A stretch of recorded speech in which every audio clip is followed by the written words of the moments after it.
आप सभी को विलासा चौहान का नमस्कार।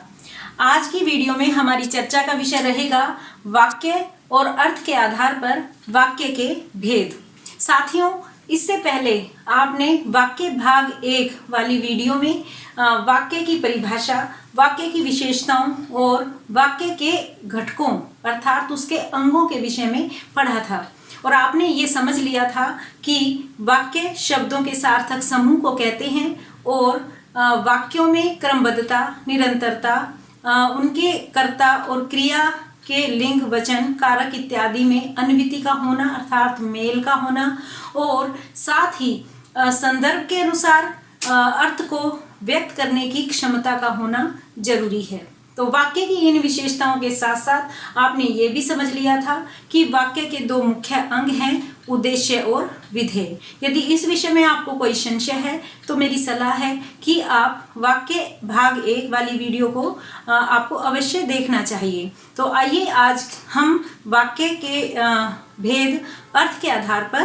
देखते हैं। तो साथियों, सबसे पहले हमारे लिए यह जानना जरूरी है कि अर्थ के आधार पर वाक्य के 8 भेद किए जाते हैं, जिसमें सबसे पहला है विधानवाचक, दूसरा है निषेधवाचक, तीसरा है प्रश्नवाचक, चौथा है विस्मयवाचक, पांचवा है आज्ञावाचक, छठा है संकेतवाचक, सातवां है संदेहवाचक और आठवां है इच्छावाचक।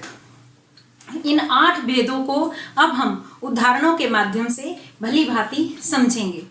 आइए अब अर्थ के आधार पर वाक्यों के इन भेदों को एक एक करके समझने का प्रयास करते हैं। सबसे पहले हम लेते हैं विधानवाचक वाक्य। ये तो आपको मालूम ही है कि विधानवाचक वाक्यों को हमने सकारात्मक वाक्य या कथनात्मक वाक्य भी कहा था। इन वाक्यों में वो सभी वाक्य आते हैं जिनमें कि एक साधारण स्थिति का बोध कराया जाता है, जैसे कि आज हम सभी हिंदी में अर्थ के आधार पर वाक्य के भेद पढ़ेंगे। यह भी एक सकारात्मक या विधानवाचक वाक्य है। और यदि आप ऐसा कहते हैं कि हम हिंदी पढ़ते हैं, यह भी एक विधानवाचक वाक्य है। यह कोई मुश्किल नहीं है। आप इस तरह के जितने भी वाक्यों का प्रयोग करते हैं, मैं खाता हूँ, हम पढ़ रहे हैं, वे दौड़ रहे हैं, आज हम यह काम करेंगे, कल हम दिल्ली जाएंगे, तो इस तरीके के सभी वाक्य विधानवाचक वाक्यों की श्रेणी में आते हैं।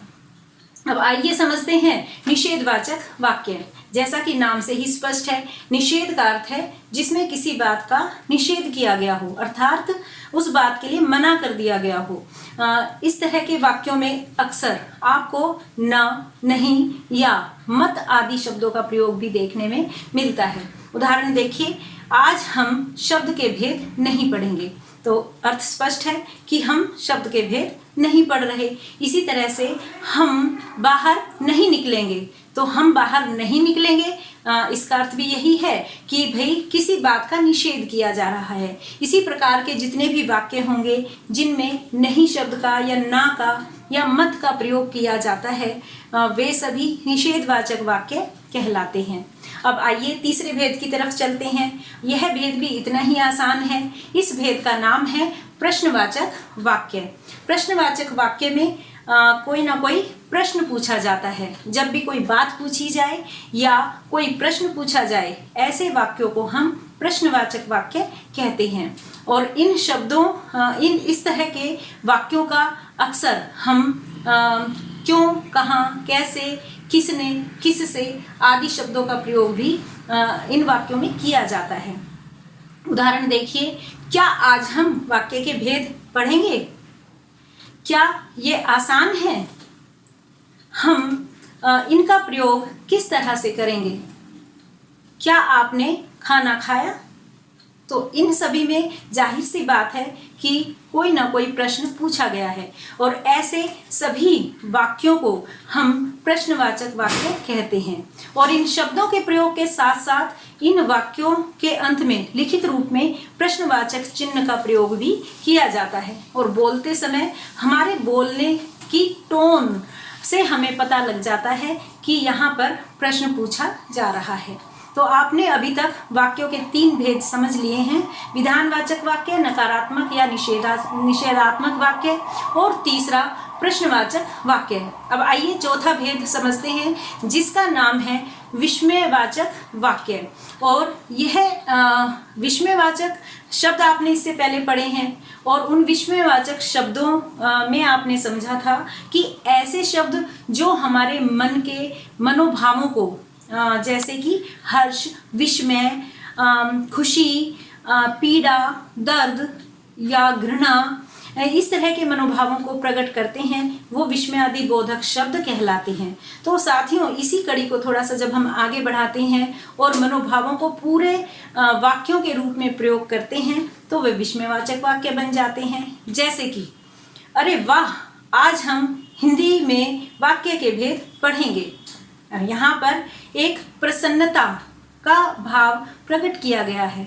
इसी प्रकार उफ, कितनी गर्मी है, और उफ शब्द से हमें ज्ञात हो जाता है कि हम गर्मी के मारे बेहाल हैं। इसी तरह से कोई घृणास्पद वस्तु देखकर हम यदि कहते हैं छी, कितनी गंदगी है, तो यहाँ पर वो जो मन में उत्पन्न हुई घृणा है उसको इस वाक्य में छी शब्द का प्रयोग करके और वाक्य में आगे पूरे वाक्य को शब्दों का प्रयोग करके हम घृणास्पद मनोदशा का अभिव्यक्ति करते हैं। तो इस तरह से आपने देखा कि विस्मयवाचक शब्दों में अक्सर विस्मयवादी बोधक शब्दों का प्रयोग किया गया होता है और इन्हीं को देखकर हम प्राय इनकी पहचान भी कर लेते हैं। अब आइए चलते हैं वाक्य के 5वें भेद की तरफ, जिसका नाम है संकेतवाचक वाक्य। संकेतवाचक वाक्य वे वाक्य होते हैं जिनमें किसी जिसमें प्राय 2 वाक्यों का युग्म होता है और इन दोनों वाक्यों के युग्मों में इस प्रकार का संबंध होता है कि जैसे कोई शर्त रखी गई हो, अर्थात यदि एक बात पूरी होगी तो ही दूसरी बात भी पूरी होगी। इसलिए विद्वानों ने संकेतवाचक वाक्यों को शर्तवाची वाक्य भी कहा है। और संकेतवाचक वाक्यों में अक्सर शब्द युग्मों का प्रयोग भी किया जाता है, जैसे कि यदि, तो, यथा, तथा, जैसा, वैसा। अब आइए इनका वाक्यों में प्रयोग करके देखते हैं। जैसी करनी वैसी भरनी, अक्सर इस तरह के हम वाक्य का प्रयोग करते हैं और इसमें हम जैसा करते हैं वैसा ही भरते हैं। इसी तरह से यदि बारिश हुई तो फसल अच्छी होगी, अर्थात फसल अच्छी होने के लिए ये शर्त है कि बारिश होनी चाहिए। इसलिए ये संकेत दिया गया है, पहले वाक्य में संकेत है और दूसरे वाक्य में उसका परिणाम है या उस संकेत के बाद उत्पन्न स्थिति का वर्णन है। इसी तरह से यदि मेहनत करोगे तो अवश्य सफल होगे, तो इन दोनों वाक्यों में भी एक प्रकार का संकेत है कि यदि पहली शर्त पूरी होती है तो उस तरह के परिणाम अवश्य आएंगे ही आएंगे। तो इस तरह के वाक्य संकेतवाचक वाक्य कहलाते हैं। अब आइए चलते हैं अगले भेद की तरफ, जिसका नाम है संदेहवाचक वाक्य। अब जैसा कि नाम से ही स्पष्ट है कि संदेहवाचक वाक्यों में मन में किसी प्रकार का संशय या संदेह उत्पन्न हो जाता है और वक्ता अपनी बात को जब कह रहा है तो उसमें उसकी जो संदेह वाली स्थिति है उसका अनुमान हमें हो जाता है। जैसे कि शायद आज वर्षा हो, तो इस वाक्य में शायद लगाकर वाक्य का प्रयोग किया गया है, अर्थात वक्ता अपनी बात को 100% श्योरिटी के साथ या विश्वास के साथ नहीं कह पा रहा है, क्योंकि वर्षा हो भी सकती है और नहीं भी हो सकती। इसी तरह से जब हम कहते हैं कि अब तक तो वह घर पहुंच गया होगा, हम अपने जीवन में ऐसे वाक्यों का प्रयोग करते हैं, तो हम उसमें भी पूरी तरह से इस बात का भरोसा नहीं करते कि वह पहुंच ही गया होगा, बल्कि हमारे मन में एक प्रकार का संदेह होता है और हम अपने मन के उस अनुमान को अभिव्यक्त करते हैं कि अब तक तो वह घर पहुंच गया होगा। तो आइए अब चलते हैं अर्थ के आधार पर वाक्य के भेदों के 7वें भेद पर, जिसका नाम है आज्ञावाचक वाक्य। आज्ञावाचक वाक्य वे होते हैं जिनमें किसी प्रकार की आज्ञा देने का भाव या आदेश देने का भाव छुपा हुआ होता है। और कई बार व्याकरणविद् इसमें उन वाक्यों को भी शामिल कर लेते हैं जिनमें किसी प्रकार का अनुरोध किया गया होता है, जैसे कि कक्षा के भीतर जाओ। इस वाक्य में आदेशात्मक स्वर में बात की गई है, इसलिए यहाँ पर आदेश दिया गया है। अब दूसरा वाक्य देखिए, कृपया ध्यानपूर्वक सुनिए। यहाँ पर निवेदन किया गया है या प्रार्थना की गई है और इसमें जो अनुरोध किया गया है वह कृपया शब्द से अभिव्यक्त होता है। तो चाहे वो निवेदन सूचक वाक्य हों या फिर आदेश देने वाले वाक्य हों, दोनों ही भावों को व्यक्त करने वाले ये जो वाक्य हैं इनको हम आज्ञार्थक या आज्ञावाचक वाक्य कहते हैं। आइए अब चलते हैं वाक्य के 8वें भेद की तरफ और अंतिम भेद की तरफ। अंतिम भेद है इच्छावाचक वाक्य। तो नाम से ही स्पष्ट है, इच्छावाचक अर्थात इच्छा को बताने वाले, इच्छा को व्यक्त करने वाले। जिन वाक्यों से हमें वक्ता के मन की किसी इच्छा का, मनोकामना का बोध होता है वे इच्छावाचक वाक्य कहलाते हैं। और कई बार इसमें आशीर्वाद देना या मंगल कामना करना भी शामिल होते हैं। उदाहरण देखिए, काश कि मैं मंगल ग्रह पर जा पाती। इस वाक्य में मन की इच्छा को व्यक्त किया गया है। ईश्वर तुम्हें दीर्घायु करे। जैसे बड़े बुजुर्ग हमें आशीर्वाद देते हैं तो यह आशीर्वाद वाले वाक्य भी इच्छावाचक वाक्यों की श्रेणी में ही आते हैं। इसी तरह से दूधो नहाओ पूतो फलो, या हम किसी को कहते हैं तुम्हारी यात्रा मंगलमय हो। हम किसी की यात्रा के शुभ होने या मंगलमय होने की इच्छा व्यक्त करते हैं।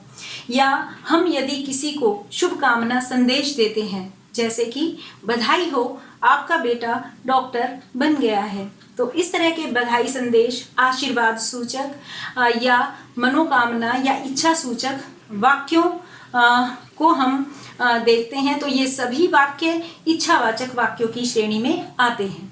तो इस प्रकार से अर्थ के आधार पर वाक्य के 8 भेद से आप परिचित हो गए हैं और आप इनको उदाहरणों के माध्यम से समझ चुके हैं और इनका आप परीक्षा में स्पष्ट रूप से पहचान कर इनका उत्तर दे पाएंगे। और अगली वीडियो में हम वाक्य भाग 3 में संरचना की दृष्टि से वाक्य के भेदों की चर्चा करेंगे। तब तक के लिए आपके अच्छे स्वास्थ्य की शुभकामनाएं। नमस्कार।